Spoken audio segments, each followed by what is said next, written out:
Have you ever looked into the eyes of a young person and seen emptiness? Not the kind of emptiness born from boredom or sleep deprivation, but a deeper, hollow space where meaning should live. A silent question hanging in the air. Why am I even here? What's the point? This, whether we choose to acknowledge it or not, is the invisible crisis of our time.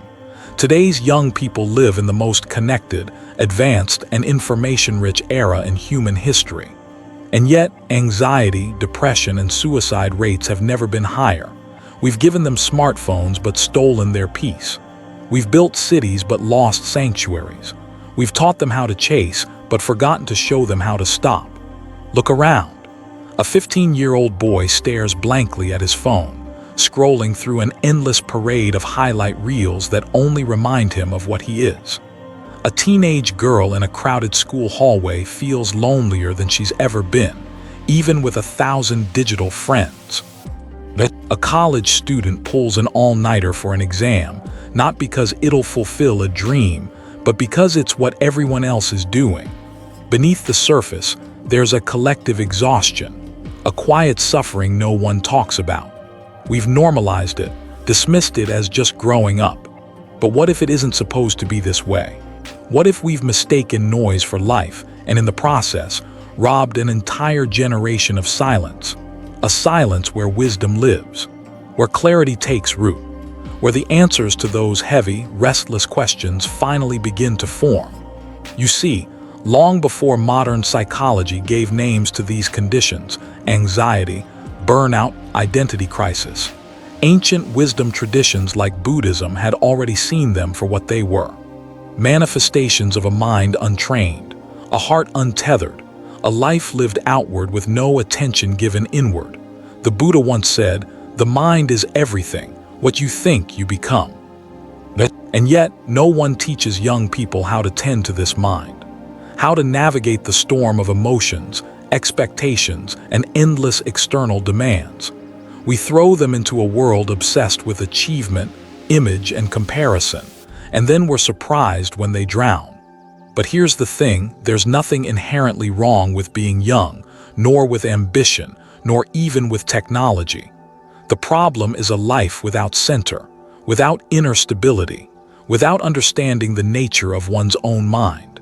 And that's where Buddhism quietly waits in the background, not as a religion locked away in dusty temples or practiced by the elderly alone, but as a living art of being, a timeless wisdom designed not for monks in robes alone, but for every restless, aching heart, especially the young. Because what the world rarely tells them is this: freedom doesn't begin when you finally make it. It begins when you stop running, when you pause long enough to notice the breath, to observe the waves of thought without being swept away, to realize you are not your emotions, you are not your grades, you are not your followers. And in that stillness, you begin to see life for what it is, not a race, not a performance, but a fleeting, precious moment. A moment worth being present for. Across cultures, whether in ancient India or contemporary Los Angeles, young people have always wrestled with the same existential ache. Who am I? Why am I here? The mistake we've made is pretending these are questions for later. That wisdom is a privilege of old age. That peace can wait. It cannot. Because the longer you live without direction, the deeper the grooves of confusion, anxiety, and discontent grow. And what could have been a gentle sadness at 17 becomes a relentless despair at 35. But it doesn't have to be this way. Imagine if, instead of waiting for a crisis, we introduced young people to the art of presence early. If mindfulness wasn't a corporate workshop buzzword but a birthright. If compassion wasn't treated as weakness but as the highest strength. And here's what's beautiful. You don't need to believe in reincarnation or shave your head to begin. A single conscious breath, a moment of gratitude before a meal, noticing the way sunlight hits your window in the morning, choosing kindness when no one's watching. These are the seeds of practice. And when planted young, they grow into lives of depth, resilience, and unshakable joy. Not the fleeting kind that depends on likes, but the quiet kind that holds steady even in the darkest storms. This isn't theory. It's the lived experience of thousands before us. Young monks, teenage meditators, children raised in mindfulness traditions, all proving what the world forgot. You don't need to wait until you're broken to begin healing. And maybe, just maybe, our generation's greatest rebellion won't be louder protests, sharper tweets, or faster fame, but choosing stillness, choosing awareness, choosing to wake up. So as you listen to these words now, ask yourself, what am I really chasing? And what would it feel like to stop, even for a moment? Because the way out of this invisible crisis isn't in the next achievement or relationship or escape. It begins here, now, in this breath. And once you touch that peace, even for a flicker of a moment, it changes everything. And somewhere within that silence, you realize you're not lost. You were simply never taught to look in the right place. What happens when we begin introducing this wisdom to young people, not as an obligation, but as a gift? What does early practice really mean? And how did ancient Buddhist masters see the potential of young hearts and minds? Let's take a deeper look. If you travel back over 2,500 years to the forests of ancient India, you'll find a young man sitting beneath a bodhi tree. His eyes closed, his breath steady, his heart wrestling with the same questions young people ask today. Why do we suffer? What is the purpose of this life? His name was Siddhartha Gautama, the man the world would later call the Buddha. And here's something most people forget. He wasn't an old sage when he began his search. He was a young prince, a restless seeker, someone who had everything the world promised: wealth, privilege, status, and yet felt an unbearable emptiness inside. His story isn't about abandoning youth for wisdom. It's about the wisdom of realizing, while young, that chasing pleasure and running from pain will never lead to lasting peace. Buddhism has always understood this. In the early scriptures, the Buddha speaks often to young disciples, to teenage novices and curious villagers, to future kings and wandering students. And what he told them wasn't that they should wait until old age to seek meaning, but that the prime of youth is the most fertile ground for awakening. Better it is to live one day seeing the rise and fall of things than to live 100 years without ever seeing the truth. Those weren't words spoken to the elderly. They were meant for anyone with eyes to see, ears to hear, and a heart willing to listen. The Buddhist tradition recognized something the modern world ignores. By the time a person reaches old age, the habits of mind are already deeply carved. The ego becomes rigid, attachments grow thicker, and the window for transformation narrows. But the young are wild rivers. They surge, they shift, and in that turbulence lies incredible potential. The Buddha often spoke of the importance of starting early, not because young people should renounce the world entirely, but because practice, once begun, shapes the way you experience everything else. Think about it. A teenager who learns to sit quietly and observe their emotions without reacting won't just be a better meditator. They'll be a wiser friend, a calmer student, a kinder human being. The Dhammapada, one of Buddhism's most beloved texts, reminds us, whatever an enemy may do to an enemy or a hater to a hater, the ill-directed mind can do to you even worse. And who struggles more with a restless, ill-directed mind than the young? The one grappling with heartbreak for the first time. The one drowning in expectations from family, teachers, and social media.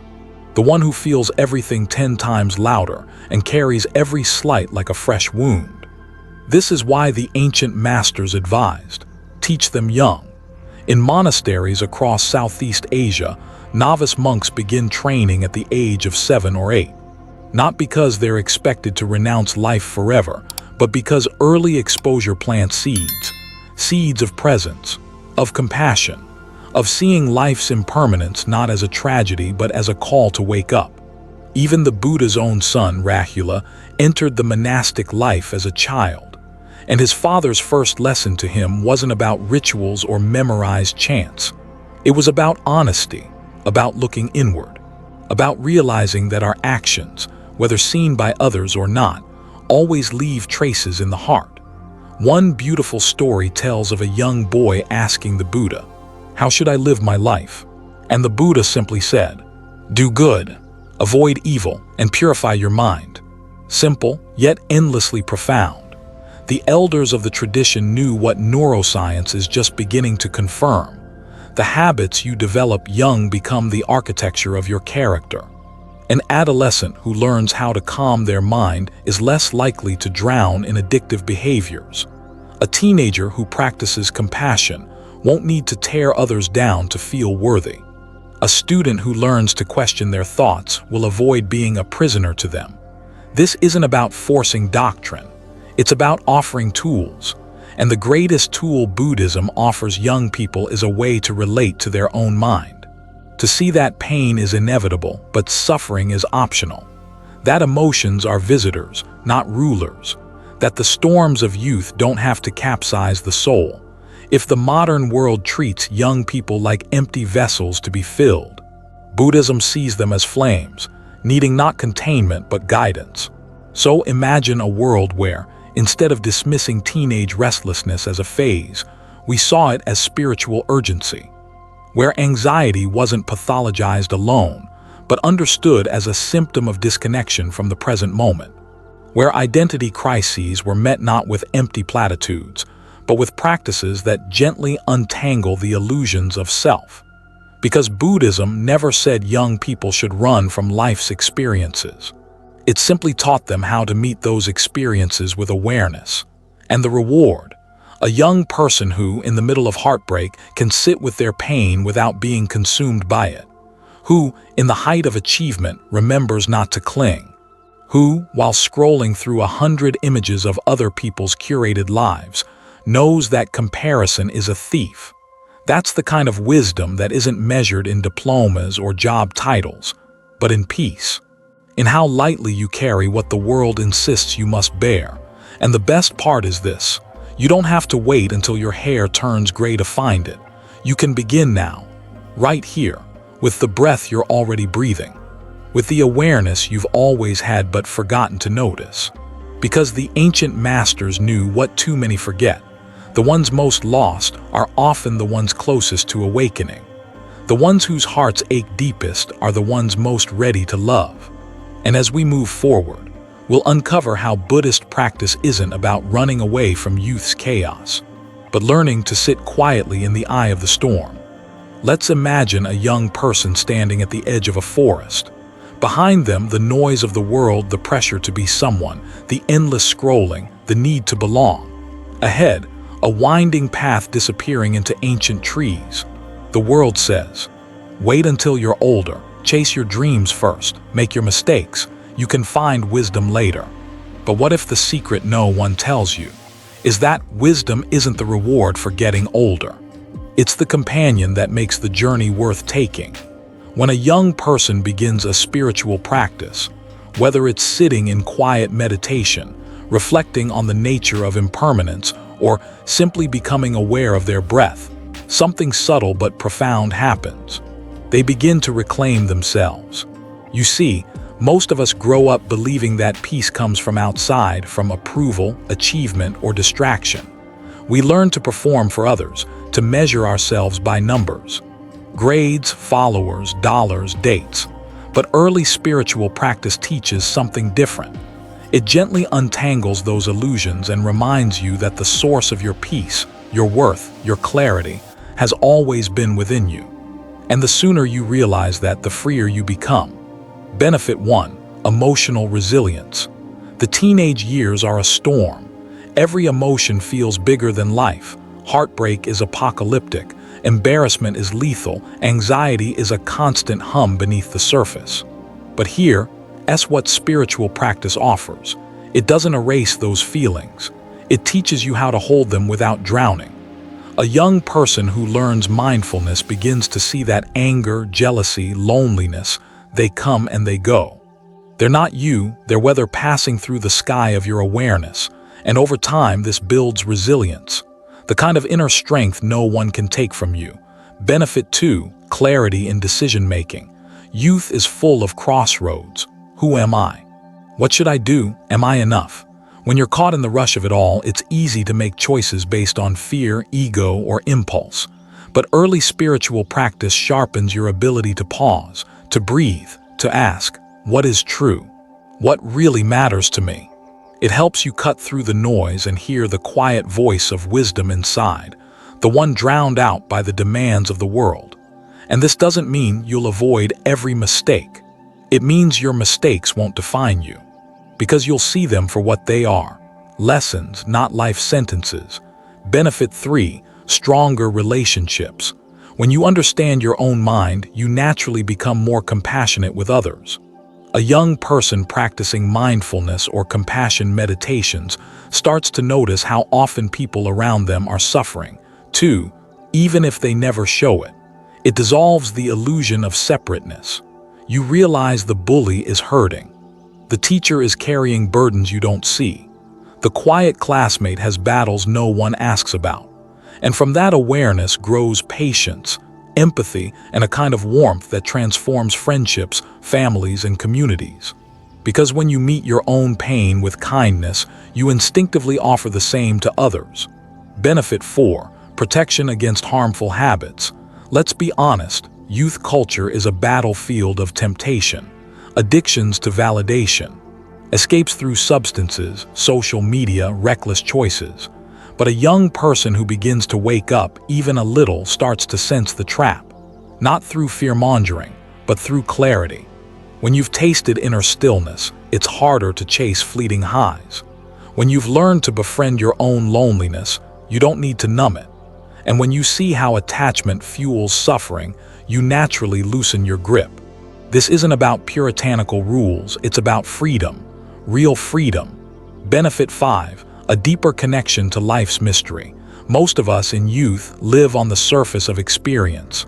We move from one thrill to the next, terrified of silence, avoiding anything that might remind us of impermanence.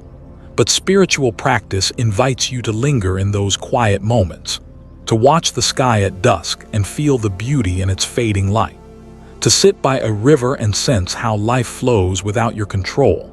It reconnects you to the vastness you belong to. And in doing so, it dissolves the smallness of your problems.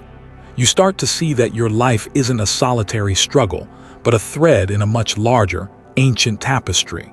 And from that perspective, the sting of rejection, the fear of failure, the endless comparing, it loses its grip.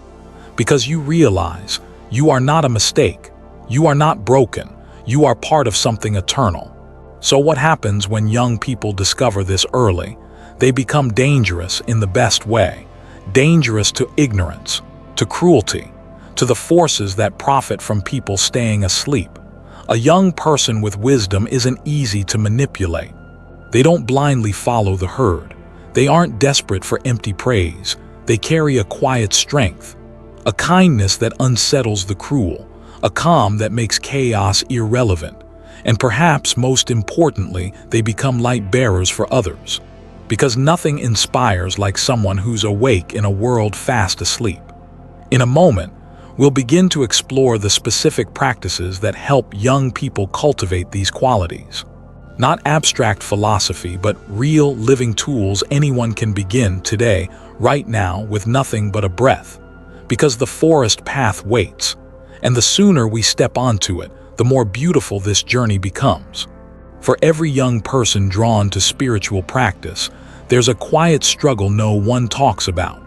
It's not the practice itself that's difficult. It's the world's reaction to it. When a teenager chooses to meditate while their friends chase after parties. When a young adult questions the endless pursuit of status and possessions. When someone, barely old enough to vote, begins contemplating impermanence and compassion. People start to get uncomfortable. Aren't you too young to think about these things? Life is for living, not sitting in silence. There'll be time for that when you're older. And so, one of the first challenges young practitioners face isn't inner resistance, it's outer misunderstanding. Let's name these challenges for what they are, because in naming them, we rob them of their power. Challenge 1, the myth of too young to understand. There's a dangerous lie in modern culture, that wisdom belongs to the old. That until your hair grays or your back aches, your reflections on life hold little weight. But Buddhism has never believed this. In the ancient texts, some of the most profound teachings come from young monks, young lay practitioners, even children.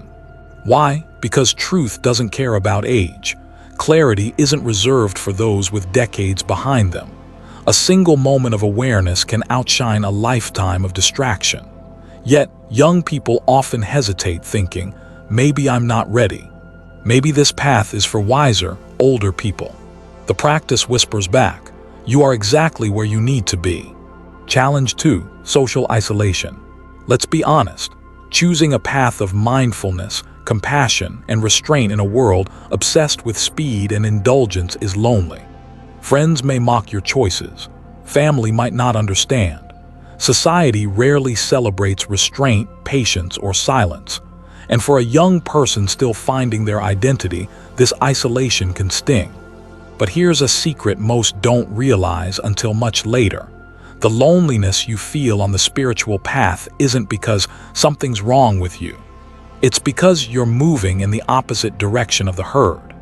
And while it hurts now, it will eventually lead you to the kind of community you always wished existed. Challenge 3, misunderstanding what spirituality is.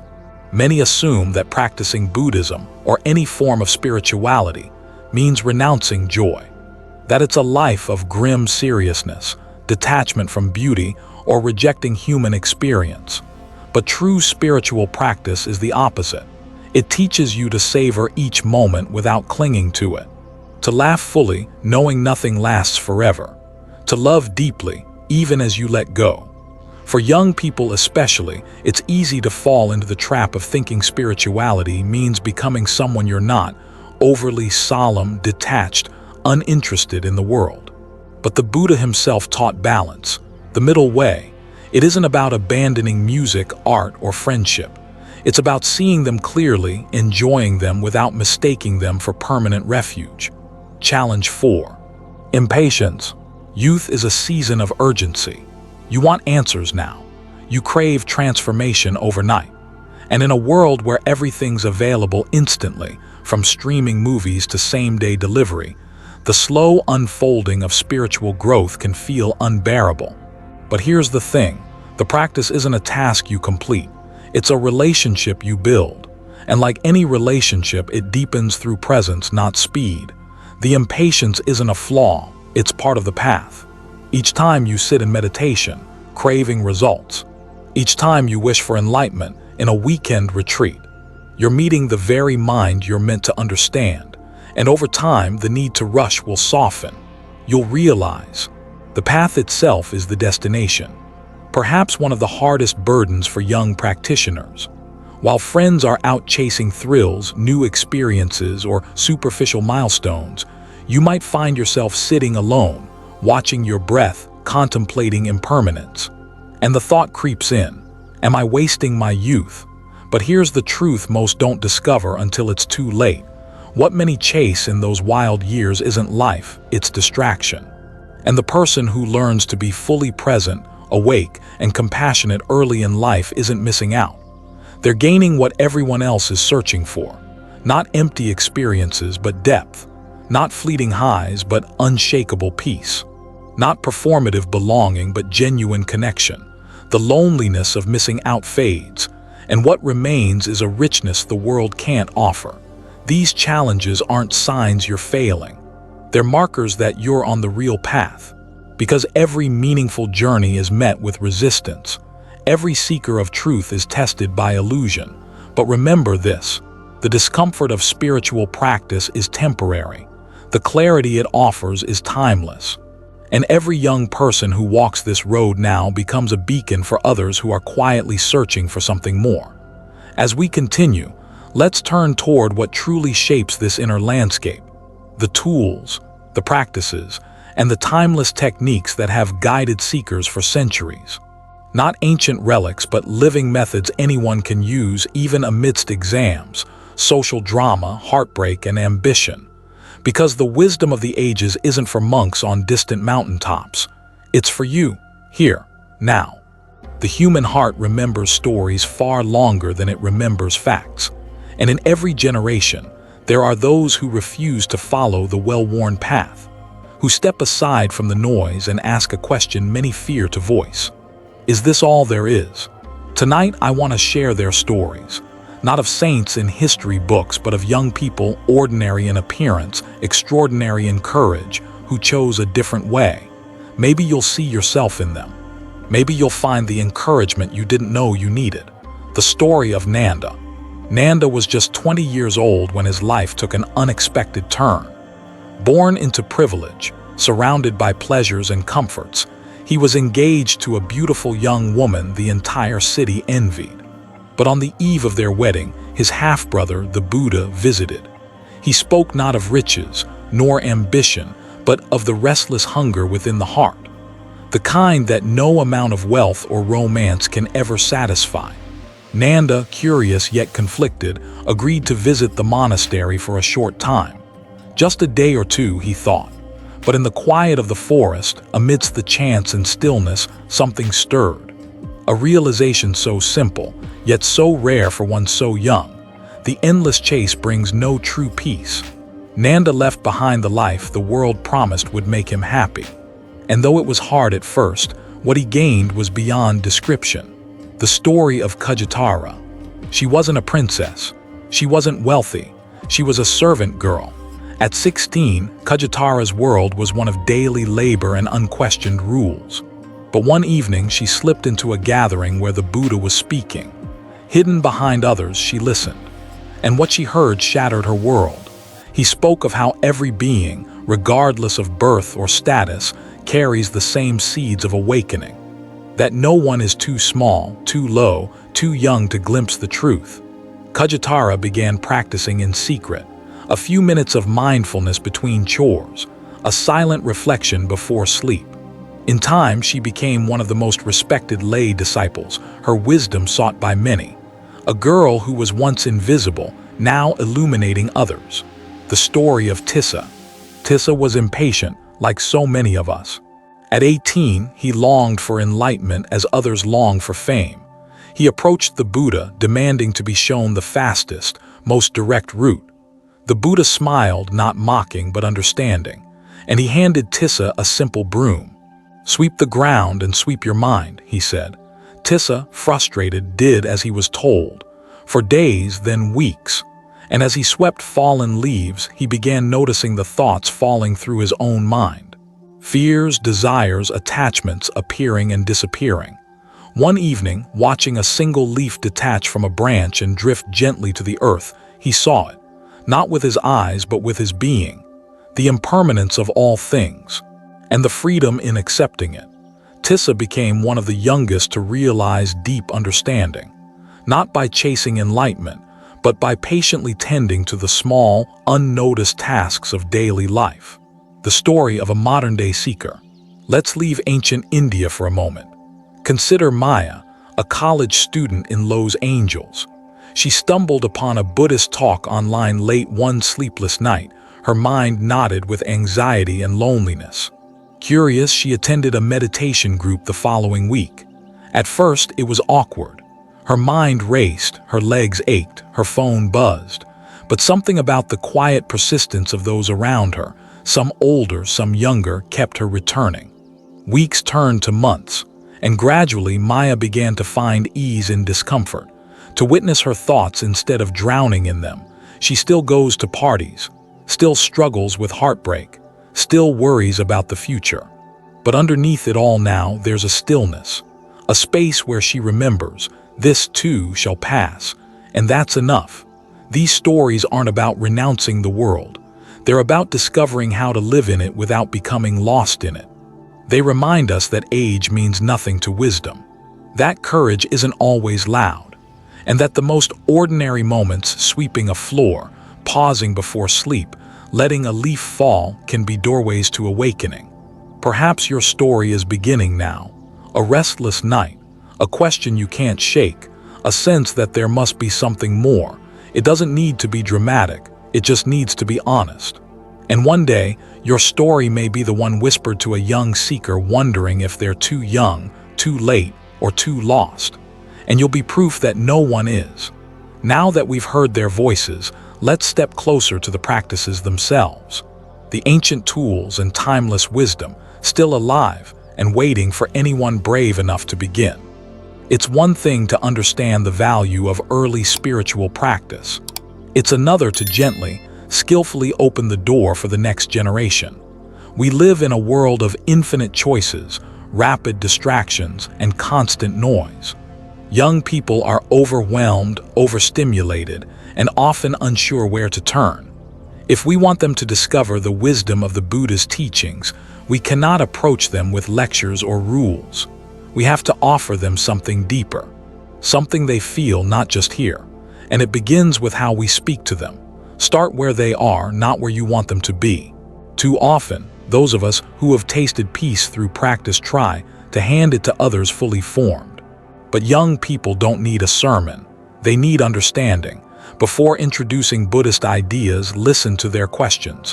What keeps them up at night? What do they fear most? What makes them feel alive? You'll find that underneath modern slang and social media posts, the same ancient questions still burn. Who am I? Why do I suffer? What happens when I die? Let their pain and wonder lead the conversation. Offer the experience, not just the idea. Words alone won't carry them far. A lecture about mindfulness will fade, but 5 minutes of sitting quietly together can shift something inside them. Invite them to try, not perfectly, not for an hour, not even with their eyes closed if they prefer. Let's just pause and notice our breathing for a moment. That's enough, a spark, a doorway, because experience is always more powerful than theory. Use their language. The Buddha spoke in the language of farmers, merchants, and kings alike. We must do the same. If they connect through music, show them chants or mindful lyrics. If they prefer podcasts, recommend teachers who speak plainly, not in riddles. If their world is visual, introduce them to documentaries or TikTok clips on Buddhist wisdom made by young people for young people. Don't cling to old forms for the sake of tradition. The essence matters, not the packaging. Show, don't preach. The most powerful teaching you'll ever offer is the way you live.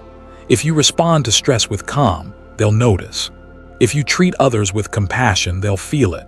If you admit your own struggles and the ways practice helps you meet them, they'll trust you. Young people see through false gurus and flawless facades, but they're drawn to authenticity. Let your practice be visible in your kindness, your resilience, your ability to laugh at yourself. Make it relatable. Draw parallels between Buddhist principles and what they already experience. Explain impermanence through a favorite band's breakup. Illustrate attachment by asking how they feel when their phone battery dies. Discuss mindfulness as simply paying attention to how bubble tea tastes instead of mindlessly scrolling while drinking it. Every ordinary moment is an opportunity to plant a seed. Encourage questions, not blind acceptance. The Buddha himself said, "Do not believe something because it is tradition or because I say it. Test it for yourself." Young people hunger for wisdom they can challenge, test, and make their own. Invite them to disagree, to experiment, to ask why. Because questioning isn't a sign of rebellion, it's a mark of intelligence. Create safe, warm spaces. Not everyone wants to meditate in a formal temple. Some may prefer a park bench, a quiet room with incense, a Discord chat, or a circle of friends beneath city lights. What matters is the atmosphere, one free from judgment, full of honesty. A space where it's okay to be lost, to be confused, to laugh at spiritual cliches and still be curious. That's where real practice begins. Be patient. The lotus doesn't bloom overnight. Some will take months, even years, before a teaching truly lands. Others may walk away and return when life breaks their heart. Don't force it. Offer the teaching like a gentle hand, not a heavy chain. Honor their courage. To even consider Buddhist practice in a chaotic world takes bravery. Celebrate every small step, a question asked, a few mindful breaths taken, a moment of unexpected kindness shown. These are victories. And one day, without fanfare, they might look back and realize their entire life has quietly shifted, not because someone demanded it, but because someone believed they could. If we wish to keep the light of wisdom alive for future generations, we must become humble, patient, and creative torchbearers, not clinging to dusty rituals, but breathing life into timeless truths in ways the young can feel, taste, and carry with them. The Dharma was never meant to be a relic. It's a living thing, and those young hearts out there, they're its future. Now, let's gather these ideas and weave them into something practical. In the next breath, we'll step into a simple, actionable path, one any young seeker can follow to begin their own journey. When we look out at the world today, it's easy to feel a kind of quiet despair. Endless headlines of conflict, young souls drowning in anxiety and pressure, a generation raised on instant gratification, yet starving for meaning. But beneath the noise, beneath the chaos, there's a quiet movement rising, and it's led by those bold enough to turn inward. Because the truth is, the future won't belong to the loudest, not to those chasing fleeting trends or empty victories. It will belong to the mindful, to those young hearts who dare to pause before reacting, who notice their breath when anger swells, who ask deeper questions when the world insists on shallow answers, to the ones who learn early that happiness isn't something you buy, it's something you uncover, and that wisdom isn't a prize for the old. It's a choice made moment by moment, breath by breath. You see, every generation faces a crossroads, a choice between distraction and awareness, between clinging and letting go, between numbness and clarity. The young people who choose the path of practice, of curiosity, compassion, and presence will not only transform their own lives, but quietly reshape the world around them. Not with slogans, not with perfection, but through the simple, radical act of being awake. So if you're listening now, maybe you felt that quiet pull, that sense there's more to life than screens and schedules, that restless voice asking, "What am I here for?" You don't need to have all the answers. None of us do. You just need to begin with one breath, one moment of kindness, one small promise to pay attention. That's how the future changes. Not in grand speeches, but in 1,000 unseen choices. And remember this, you are not alone. There's a community of mindful seekers just like you, scattered across the world in cities, villages, tiny apartments, noisy dorm rooms, each carrying the same quiet hope. That together we can live with more wisdom, more courage, and more heart. If this journey spoke to you, if even one idea here made you pause, made you breathe a little deeper, consider joining this growing circle. Like this video, share it with someone you care about. And most importantly, subscribe to the channel so we can keep walking this path together. This isn't just a video. It's a space for people who still believe in the power of stillness, in the wisdom of old truths made new again, because the future, it belongs to the mindful, and that future starts now with you.